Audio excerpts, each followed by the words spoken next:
नमस्कार दोस्तों, स्वागत है आप सभी का आपके अपने चैनल एग्जाम विथ मी में। जैसा कि हम लोग ज्योग्राफी पढ़ रहे थे, उसमें भी हम लोग इंडियन रिवर्स के बारे में पढ़ रहे थे। काफी समय से मैं आपको उसको पूरा कंप्लीट नहीं करा पा रहा हूँ, लेकिन आज मैंने सोचा है कि उसको पूरा कंप्लीट कर दूंगा। तो उसमें भी हम लोग आज प्रायद्वीपीय भारत की नदियों के बारे में अध्ययन करेंगे। तो चलिए मैं आपको कुछ मैप से बताने का प्रयास करूंगा, तो समझिएगा। ठीक है, आप सभी जानते हैं कि ये है अपना प्यारा भारत। बात क्लियर है? तो ये है अपना क्या है?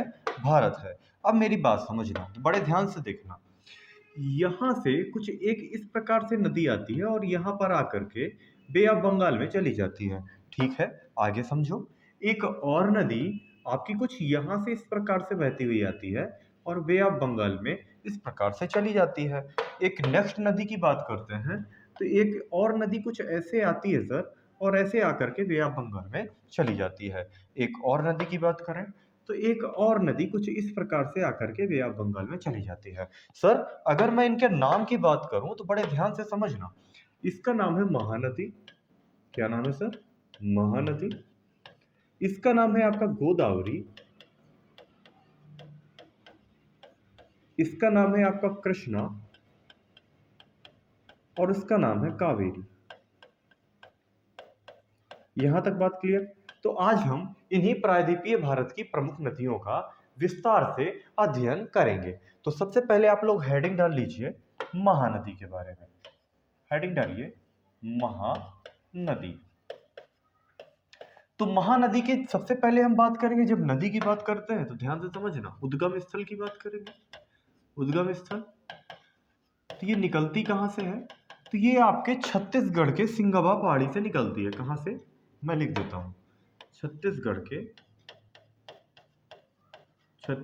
के आगे आते हैं, एक पहाड़ी पड़ती है जिसे बोलते हैं सिंहवा। सिंहवा पहाड़ी कहां से निकलती है सर? सिंहवा पहाड़ी से निकलती है। ये बात क्लियर है?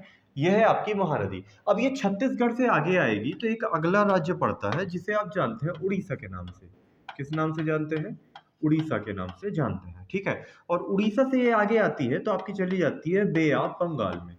कहां पर चली जाती है सर? बे ऑफ बंगाल में, बंगाल की खाड़ी में। लिख दूं मैं? लिख देता हूं, बंगाल की खाड़ी में। अब मेरी बात ध्यान से समझना, ये आपकी बंगाल की खाड़ी में पहुंच गई, लेकिन इसके पहले जहां ये उड़ीसा का स्थान है, यहां पर एक स्थान पड़ता है जिसका नाम है सर संबलपुर। क्या नाम है? संबलपुर। ये संबलपुर नामक ये बा है यहां पर, संबलपुर। और इस संबलपुर नामक स्थान पर एक बड़ा सा बहुत ही लंबा बांध बनाया गया जिसे बोलते हैं हीराकुंड बांध। हीराकुंड बांध।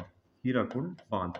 अब मेरी बात बताइए, एक बात बताइएगा आप सभी लोग, आपसे प्रश्न पेपर में बनेगा कि हीराकुंड बांध जो है किस नदी पर स्थित है? तो आप सभी लोग बोलेंगे कि सर महानदी पर स्थित है। इसके अलावा आपसे पूछा जाएगा कि किस राज्य में स्थित है? तो उड़ीसा में स्थित है। आपसे एक प्रश्न बन सकता है कि भारत का सबसे लंबा बांध कौन सा है? तो आप बताएंगे हीराकुंड बांध। बात क्लियर है? तो लिखिए, भारत का सबसे लंबा बांध। लगभग इसकी ऊंचाई कितनी है? सॉरी, माफ कीजिए, लगभग इसकी लंबाई कितनी है? 25 किलोमीटर से भी अधिक है। बात समझे? 25 किलोमीटर से भी अधिक है। अगर आपसे पेपर में पूछे कि सबसे ज्यादा ऊंचाई पर स्थित भारत का बांध कौन सा है, तो आप सभी जानते हैं कि उस बांध का नाम है सर टिहरी बांध। मैं यहाँ पर एडिशनल जानकारी कुछ किनारे लिखे दे रहा हूँ, आप समझ जाएंगे। यहाँ पर सबसे ऊंचाई पर स्थित बांध कौन सा है भारत का? तो वो है आपका टिहरी बांध। टिहरी बांध किस नदी के किनारे स्थित है? तो मैंने आपको नदियों वाले चैप्टर में ही बताया था कि भाई साहब कुछ इस प्रकार से एक भीलांगना नदी आती है और ये चली आ रही भागीरथी नदी, और इन्हीं दोनों के संगम में यहां पर स्थित है कौन सा बांध? टिहरी बांध। बात समझ गए? कौन कौन सी नदी? एक है भीलांगना, भीलांगना, और एक है भागीरथी। कहां पर? ये सब है उत्तराखंड में। तो यहां पर टिहरी बांध स्थित है। यहां तक बात क्लियर है? सभी लोग समझ गए? अगर मैं महानदी की चित्र के माध्यम से बात करूं तो देखिए, यह है आपकी सर महानदी। बड़े ध्यान से समझिएगा। देखिए, यह है आपकी महानदी सर। अब महानदी कुछ ऐसे इस प्रकार से यहाँ से इस प्रकार से कुछ निकली। ये जो पार्ट है आपका, यहाँ से आपकी निकलती है छत्तीसगढ़ से, सिंघवा पहाड़ी से, और निकलती हुई कुछ इस प्रकार से आगे बढ़ती है, और आगे बढ़ते हुए इस तरह से उड़ीसा जाती हुई, और ये दो धाराओं में कुछ इस प्रकार से चली जाती है बे ऑफ बंगाल में। यहां तक बात क्लियर है, सारी बात समझ में आई। अब आगे देखिए, इसकी कुछ प्रमुख सहायक नदियां लिखी हुई हैं। जैसे देखिए, एक लिखी हुई है ओम, एक होगी तेल, एक होती है जोंग। तो मैं लिख देता हूं कुछ सहायक नदियों के नाम, नोट कर लीजिएगा। एक इसकी सहायक नदी है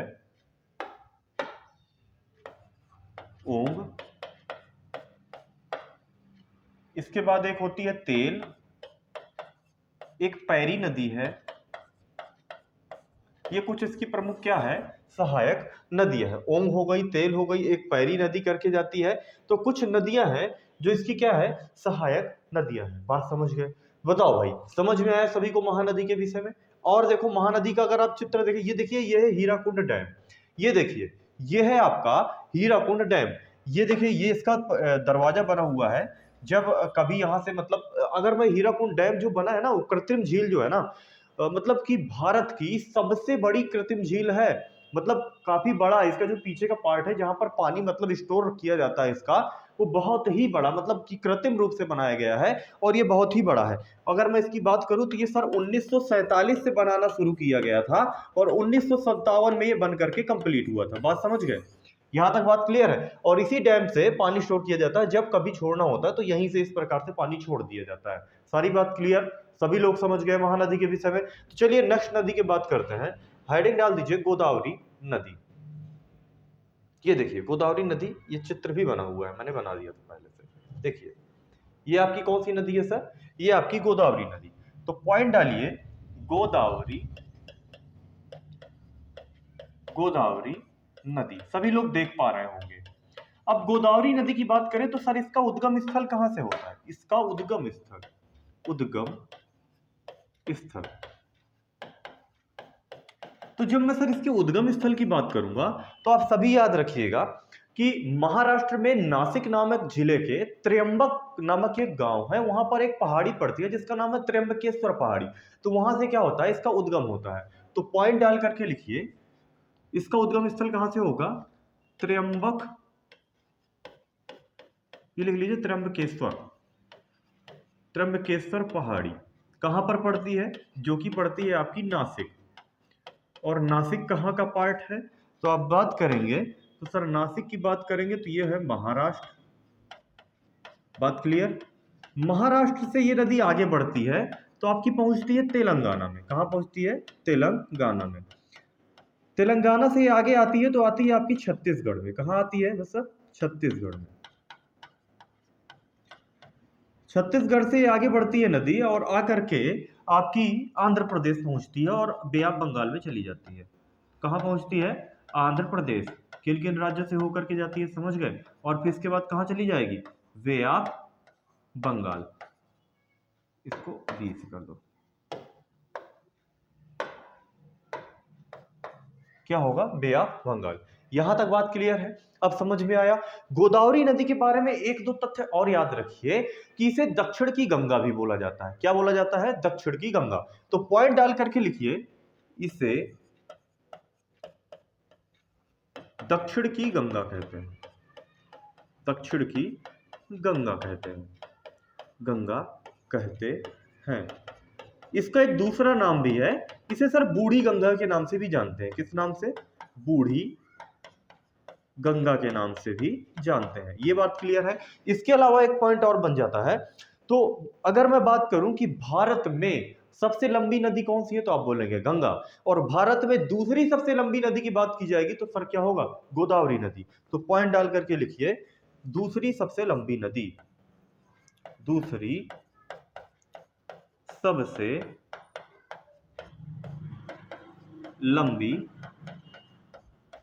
नदी। ये बात क्लियर है? इसकी लंबाई की बात करूं तो इसकी लंबाई है सर 1465 किलोमीटर। कितनी है? 1465 किलोमीटर। बोलिए भाई, गोदावरी नदी के बारे में सारी बातें आपको समझ में आई या नहीं आई?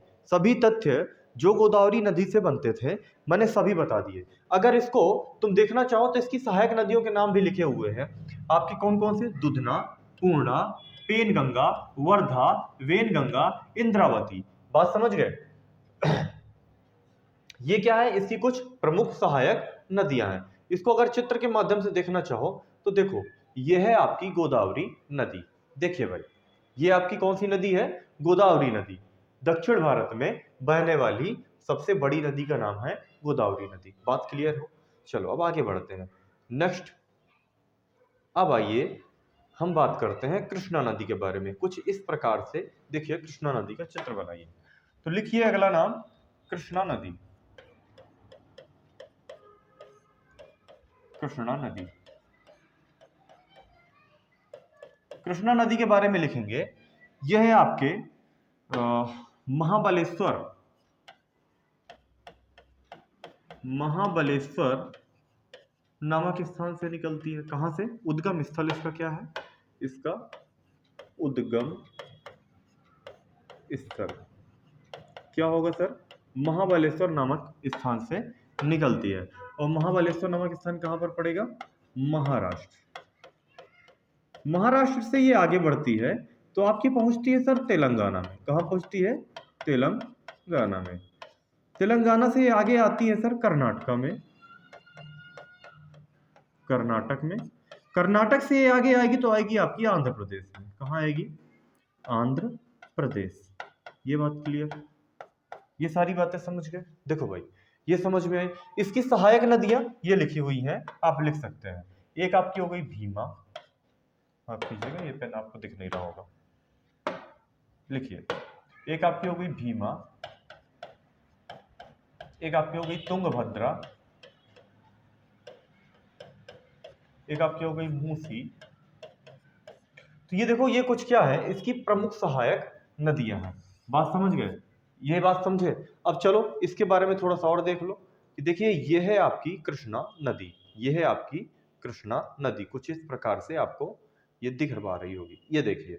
अच्छा, एक पॉइंट और रह जाता है अगर मैं बताना चाहूं, देखना, समझना बात को। आप सभी जानते हैं कि ये है भारत अपना, और ये जो एक पहली नदी निकलती है इसे हम बोलते हैं सर गोदावरी के नाम से। बात समझ गए? इसे किस नाम से जानते हैं? गोदावरी के। और ये जो दूसरी है इसे बोलते हैं कृष्णा नदी के नाम से। बात समझ गए? तो जो यहाँ पर, अब एक बात और समझो कि भाई कुछ इसकी सहायक नदियां हुई, कुछ इसकी सहायक नदियां हुई कि नहीं हुई? इधर से भी आती है, इधर से भी आती है। तो जो ये पार्ट बनता है ना पूरा तुम्हारा, मैं ये बताना चाह रहा हूं, इसी बात को तो समझना है तुम्हें। ये जो आपका पूरा यहां से लगा करके ये जो पार्ट बनता है, इसे सर हम बोलते हैं केजी बेसिन। क्या बोलते हैं? KG basin. अब ये केजी बेसिन क्या है? केजी मतलब, के मतलब आपका कृष्णा, बी मतलब गोदावरी। ये आपकी कृष्णा नदी, ये आपकी गोदावरी नदी, इसके बीच का जो ये क्षेत्र बनता है उसे बोलते हैं केजी बेसिन। तो अब एक बात बताओ, कई सारी नदियां यहाँ पर आकर के मिल रही कि नहीं मिल रही है? आप बोलेंगे मिल रही हैं। जब कई सारी नदियां मिल रही हैं तो ये वाला पार्ट उपजाऊ होगा कि नहीं होगा? आप बोलेंगे सर उपजाऊ होगा। तो जो ये केजी बेसिन है ये कैसा होता है? बहुत ही ज्यादा उपजाऊ होता है, उपजाऊ होता है। अच्छा, ये जो उपजाऊ होता है तो यहाँ पर किसकी पैदावार ज्यादा होती है? तो इसकी ज्यादा पैदावार होती है धान या चावल की, होती है धान की। ठीक है। अब एक बात बताओ, इसका जो सबसे ज्यादा क्षेत्र पाया जाएगा वो कहां पर पाया जाएगा? तो इसका सबसे ज्यादा जो क्षेत्र पाया जाता है उपजाऊ, वो पाया जाता है सर आपका आंध्र प्रदेश में। बात समझे? तो आंध्र प्रदेश में इसका सबसे ज्यादा क्षेत्र पाया जाता है। तो इसीलिए पहले छत्तीसगढ़ होता था, लेकिन अब आंध्र प्रदेश को मतलब सबसे ज्यादा उपजाऊ क्षेत्र माना जाता है। तो दक्षिण भारत का सबसे ज्यादा उपजाऊ क्षेत्र केजी बेसिन कहलाता है। के मतलब कृष्णा, जी मतलब गोदावरी। सारी बात क्लियर? तो यह है आपकी कृष्णा नदी, आप लोगों ने अच्छी प्रकार से देख लिया होगा। चलिए नेक्स्ट नदी की बात करते हैं। ये देखिए, इसे बोलते हैं सर कावेरी नदी। इसे कौन सी नदी बोलते हैं सर? कावेरी नदी। तो इसके बारे में जान लीजिए। ये देखिए, मैं इसको हरे पेन से दिखाता हूं तुमको। कावेरी नदी ये देखिए कुछ इस प्रकार से यहां से निकलती है, तो मैं लिख देता हूं, कर्नाटक से निकलती है। कहां से? ये कर्नाटक में एक स्थान पड़ता है जिसे बोलते हैं ब्रह्मगिरी पहाड़ी। क्या बोलते हैं? ब्रह्मगिरी पहाड़ी। यहां से यह नदी निकलती है और बस कर्नाटक से कुछ इस प्रकार से देखिए होती हुई इस प्रकार से कुछ घूमती हुई बस ये आती है कहाँ पर, सीधा आ जाती है आपकी, ये आपकी आ जाती है इधर कर्नाटक में। कहाँ पे आ जाती है, माफ कीजिएगा, तमिलनाडु में। कहाँ पर आ जाती है, तमिलनाडु में। तो ये आगे बढ़ती है आपकी, पहुंचती है तमिलनाडु में। आपसे प्रश्न ये नहीं पूछेगा, आपसे प्रश्न यह पूछेंगे कि ऐसी कौन सी नदी है जो कर्नाटक और तमिलनाडु के बीच में विवाद का कारण बनी हुई है। तो उसका उत्तर क्या होगा सर, आपकी कावेरी नदी। अब भाई मेरी बात समझो, ये है दो राज्य। अब देखो कावेरी नदी, ये है आपका कर्नाटका, ये है आपका तमिलनाडु, और ये जो नदी बह रही है ये, इसका नाम है कावेरी। क्या नाम है, कावेरी। अब यह जो नदी है ये 12 मासी नदी है, मतलब पूरे 12 मास तक इसमें पानी रहता है। क्यों रहता है भाई, देखो ये कुछ अपना भारत देश है। अब यहां से जब पहला मानसून आता है तो इसे बोलते हैं आता हुआ मानसून, ठीक है। अब जब दूसरी बार जब पानी बरसता है आपका ठंडियों में, तो उसे बोलते हैं, जब पानी बरसता है उसे बोलते हैं सर लौटता हुआ मानसून। वो यहां से पानी लेकर के आता है, बे ऑफ बंगाल से, ये वाला अरब सागर से पानी लेकर के आता है। तो भाई ये जो पानी आएगा तो इस नदी में सबसे ज्यादा प्रवाहित होगा कि नहीं होगा। आप बोलेंगे सर इस नदी में सबसे ज्यादा प्रवाहित होगा, मतलब ये नदी वर्ष भर इसी प्रकार से बहती रहती है। और जो नदी वर्ष भर इसी प्रकार से बहती रहेगी तो नॉर्मल सी बात है कि पानी को लेकर के विवाद जरूर होगा ही होगा। तो भाई ये देखिए, ये है आपकी कुछ इस प्रकार से कावेरी नदी, ये है आपकी कावेरी नदी। समझ में आया, सारी बातें समझ में आई। उम्मीद करता हूं दोस्तों कि आप सभी को आज का नदियों वाला सेशन अच्छी तरीके से समझ में आया होगा। जुड़े रहिए सभी लोग एग्जाम विथ मी के साथ। सभी को जय हिंद, जय भारत।